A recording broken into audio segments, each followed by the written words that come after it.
దేవుని వాగ్దానం. ఈ ఉదయకాల సమయంలో ఈ దినం దేవుని వాగ్దానం అనే చక్కటి ఆత్మీయ కార్యక్రమానికి ప్రేమతో ఆహ్వానిస్తే ఎలా ఉన్నారు దేవుని బిడ్డలారా? మీరందరూ ఉదయకాలం ప్రార్థనలో ఆత్మీకంగా ఉంటూ ఉన్నారా? 5 to 6 చక్కటి ప్రార్థనలు పాస్టర్ ప్రవీణ్ అని యూట్యూబ్ నుండి మీకు ఇస్తున్నాం. అద్భుతంగా దేవుడు మనల్ని ఆశీర్వదించి ఆత్మీకంగా నడిపిస్తున్నాడు. ఉదయకాలం సాయంత్రం 6 నుంచి 9 లైవ్. ఈ దినం దేవుని వాగ్దానం. దేవుడు అద్భుతంగా 4 సంవత్సరాలు కంప్లీట్ చేశాడు. ఆయన మహాకృపను బట్టి మనందరం ప్రభుని స్తుతిస్తూ కృతజ్ఞతలు చెల్లిస్తున్నాం. రెండోదిగా కష్టంలో, దుఃఖంలో, వేదనలో, మరణ భయంలో, రోగ భయంలో, వ్యాధి భయంలో, సమస్యలో చిక్కుబడిన మనకి దేవుని మాటే కదా మన బలం. ఈరోజు నీకు దేవుని మాట, నాకు దేవుని మాట. ధైర్యం తెచ్చుకో. ఏ సమస్య నేను పీడిస్తున్నా, ఏ నింద నీకు విరోధంగా ఉన్నా, ఏ పోరాటం నీ జీవితంలో ఉన్నా, ఏ బంధకాలు నీకున్నా, ఆయన నీ పట్ల అద్భుతాలు చేయబోతున్నాడు. ఆయన కృపని మెండుగా నీపై కుమ్మరించబోతున్నాడు. ఆదరణ లేకున్నావా, ఓదార్పు లేకున్నావా, నెమ్మది లేకున్నావా, దేవుని ప్రేమ కోసం ఎదురు చూడు. తప్పక ఆయన కృప నేను వెంటాడబోతుంది. కాబట్టి ధైర్యంగా ఉండండి. ప్రతిదానికి బలం ఏంటి తెలుసా? దేవుని వాక్యం. మనం దేవునితో మాట్లాడే ప్రార్థన. అందుకే అది రోజు మనకు దేవుడు అభ్యాసం చేస్తున్నాడు. కాబట్టి ఈరోజు చదువుకుందాం. చక్కటి శ్రేష్టమైన దేవుని వాగ్దానం నేను చదువుకుందాం. జకర్యా గ్రంథం 10వ అధ్యాయం 10వ వచనం. వారును వారి బిడ్డలను సజీవులై తిరిగి వత్తురు. ఐగుప్తు దేశంలో నుండి వారిని మరలా రప్పించి అషూరు దేశంలో నుండి సమకూర్చి ఎక్కడను చోటు చాలనంత విస్తారముగా గిలాదు దేశంలోనికి, లెబానోన్ దేశంలోనికి వారిని తోడుకొని వచ్చేదను. వారు వారి బిడ్డలు సజీవులై తిరిగి వస్తారు. నేను ఎక్కడికంటే చోటు చాలనంత విస్తారంగా, అంటే అంతగా వారిని నేను అట్లాంటి లెబానోను అని కొన్ని యెరూషలేములో, అంటే దేవుడు ఇశ్రాయేలు ప్రజల గురించి ఇచ్చినటువంటి మాట, నీకు నాకు ఇస్తున్న వాగ్దానం ఇది. నువ్వు అనుకుంటున్నావు నీవు నీ కుటుంబం అన్ని విషయాల్లో దేవుడు మరలా నేను లేవనెత్తబోతున్నాడు. అంతేకాకుండా ఆయన ప్రవేశపెట్టే నువ్వు అంటే ఇక్కడ ఏమంటున్నాడు, అసలు వారికి చోటు చాలనంత విస్తారంగా అంతగా దీవించి అంతగా ఆశీర్వదించే దేవుడు మన దేవుడు. అంతే విస్తారమైన, 1 కాదు 2 కాదండి. ప్రభు వాగ్దానాన్ని మనం గట్టిగా పట్టుకుందాం. విస్తారంగా, విస్తారమైనటువంటి ఆ స్థలాల్లోకి, విస్తారమైన దీవెన గల ప్రాంతాల్లోకి దేవుడు వారిని పంపుతున్నాడు. అందుకని నీకు నాకు ఇస్తున్న వాగ్దానం. ఇప్పటి వరకు నీకు ఎట్లుందో తెలియదు. ఏ బంధకంలో చిక్కుబడి ఉన్నావు, ఏ సమస్య పీడిస్తుంది, ఏ పాపం, ఏ రోగం, ఏ వ్యాధి. అయితే ప్రభు వాగ్దానం ఏంటో తెలుసా? విస్తారంగా నేను నిన్ను దీవించబోతున్నాను.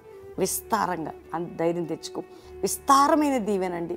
అద్భుతమైనటువంటి వారు చోటు చాలనంతగా విస్తరించే విధంగా దేవుడు వారిని ఆశీర్వదించాడంటే నిన్ను దీవించడా, నీ కుటుంబాన్ని దీవించడా, నీ బిడ్డలను దీవించడా? ధైర్యం తెచ్చుకో. ఈ సమస్యకి పరిష్కారమేడా? కాబట్టి ఈరోజు వాగ్దానం చేస్తున్నాడు, విస్తారమైన దీవెనలతో నిన్ను నీ కుటుంబాన్ని దీవించేదను. ఈరోజు వాగ్దానం. కాబట్టి ధైర్యం తెచ్చుకోండి. దేవుని తట్టు చూడండి. అందరూ దేవునికి థ్యాంక్స్ చెప్పండి. అందరం కలిసి నాతో కలిసి ప్రార్థనలు ఏకీభవించండి. తండ్రి, ఉదయకాలం ఎంతమంది వాగ్దానం రిసీవ్ చేసుకున్నారు. రక్షణ లేని కుటుంబాలకు రక్షణ, పాప క్షమాపణ. నాయన, రోగములతున్న వారికి యేసు పొందిన గాయముల వలన స్వస్థత, అప్పుల భారం నుంచి విడుదల, ఆర్థిక బంధకాల నుంచి విడుదల దయచేయండి. జాబ్ లేని బిడ్డలకి మంచి జాబ్స్ ఇవ్వండి ప్రభా. గర్భం లేని స్త్రీలు గర్భంలో తెరవబడి వారి బిడ్డలను ఎత్తుకోవాలి దేవా. గర్భిణీ స్త్రీలకు మంచి ప్రసవం ఇవ్వండి నాయన. నిందల్లో, అవమానాల్లో కూరుకుపోయి ఉన్న బిడ్డలకు సహాయం చేయండి. వారి భూ సంబంధమైన సమస్యలు, ఇంటి సమస్యలు నాయన, వారి పేపర్స్ విషయాలు, అమ్ముడు పోవడం, కొనడం, అట్లాంటి విషయాలు అద్భుతం చే ప్రభా. విడుదలని నాయన. ఎంతోమంది బిడ్డలు వివాహాల కొరకు ఎదురు, చక్కటి సంబంధాలు, ఘనమైన వివాహాలు జరగాలి. ఎంతోమంది బిడ్డలు ప్రభా తండ్రి కోర్టు కేసులు, అందులో నుంచి విడుదల పొందుటకు సహాయం చేయండి ఆయన. ఎందరో తండ్రి కుటుంబాల్లో త్రాగుడి వ్యసనాలతో బానిసైన వారిని రక్షించండి, విడిపించండి ప్రభా. విడిపోయిన కుటుంబాలను కట్టబడాలి. అసమాధానంలో గొడవలుతున్న కుటుంబాలు శాంతి సమాధానంతో ఉండాలి ప్రభా. ఎవరెవరు ఏ సమస్య గుండా ప్రయాణం చేస్తున్నా వారి సమస్యలకి పరిష్కారం దొరుకును కాక అని ప్రార్థిస్తున్నాను. రెండవదిగా ప్రభా నాయన, వారి ఇతరులకి డబ్బు ఇచ్చి ఎక్కడ చిక్కుబడిన వారి డబ్బు తిరిగి రావాలి, వారికి అనుగ్రహించమని ప్రార్థన చేస్తున్నాను. ఏ బంధకంలో ఉన్న ప్రభా, ఎగ్జామ్స్ రాసే బిడ్డలకు మంచి రిజల్ట్ ఇవ్వండి, జ్ఞానంతో నింపండి, వారిని ఆశీర్వదించండి నాయన. ఎవరు ఎందులో పోరాటంతో విడుదలని, తండ్రి లేనివారు, తల్లి లేనివారు, భర్త లేనివారు, భార్య లేనివారు, బిడ్డలు లేనివారు, ఎవరెవరు ప్రభా, అనాథలు, దిక్కు లేనివారు, ప్రతి ఒక్కరు మీరు కాపాడండి. భారతదేశాన్ని రక్షించండి, ప్రపంచ దేశాలు రక్షించండి. మా దేశం నుండి ఇతర దేశాలు ఎవరు చూస్తున్న వారి వారి కుటుంబాలకు విడుదల ఇవ్వండి ప్రభా. ఈరోజు ఎవరిది మ్యారేజ్ కుటుంబానికి శుభము, దీవెన ప్రకటిస్తూ విస్తారమైన దీవెనలతో కుటుంబాన్ని నింపండి. ఈరోజు ఎవరిది బర్త్డే అయిన వారిని దీవిస్తూ విస్తారమైన దీవెనలు ఈ సంవత్సరం అంతా వారిపై ఉండును గాక అని ఆశీర్వదిస్తున్నాం. ఇదిగో ప్రభా, ఈ వాగ్దానం రిసీవ్ చేసుకున్న ప్రతి కుటుంబంలో ఇది కార్యం జరిగించి కల్వరి పరిచర్ని, మా కుటుంబాన్ని, ఈ సేవని, సంఘమును మీ కంచె వేసి కాపాడమని, దుష్టుడి నుంచి మా అందరినీ విడిపించమని యేసు నామములో అడుగుచున్నాం తండ్రి. Amen, amen, amen. ఈ ఉదయకాలం ఈ వాగ్దానం అందరూ కూడా రిసీవ్ చేసుకొని లైక్ చేయండి, షేర్ చేయండి, మంచి కామెంట్స్ పెట్టండి. వాగ్దానంలో మీరు రిసీవ్ చేసుకుని ప్రార్థనలు ఏకీభవించండి. మరి ఉదయం అందరూ కూడా 5 నుంచి 6 పాస్టర్ ప్రవీణ్ యూట్యూబ్ నుండి లైవ్ చూడండి, ప్రేయర్స్లో ఏకీభవించండి.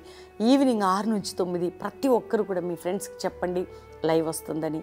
పాస్టర్ ప్రవీణ్ యూట్యూబ్ నుండి అద్భుతంగా దేవుడు మనల్ని నడిపిస్తున్నాడు, ఇంకెంతగానో ఆశీర్వదించబోతున్నాడు. ఈ వాగ్దానాలు, ఈ లైవ్, అంతేకాకుండా మన యూట్యూబ్ అందరికీ షేర్ చేస్తూ మీ దీవెనలు, ఆశీర్వాదాలు ఇంకా అనేకులకు అందచేసే విధంగా దేవుడు ఇంకా మిమ్మల్ని దీవించునుగా కానీ ఆశీర్వదిస్తూ. God bless you. ప్రైజ్.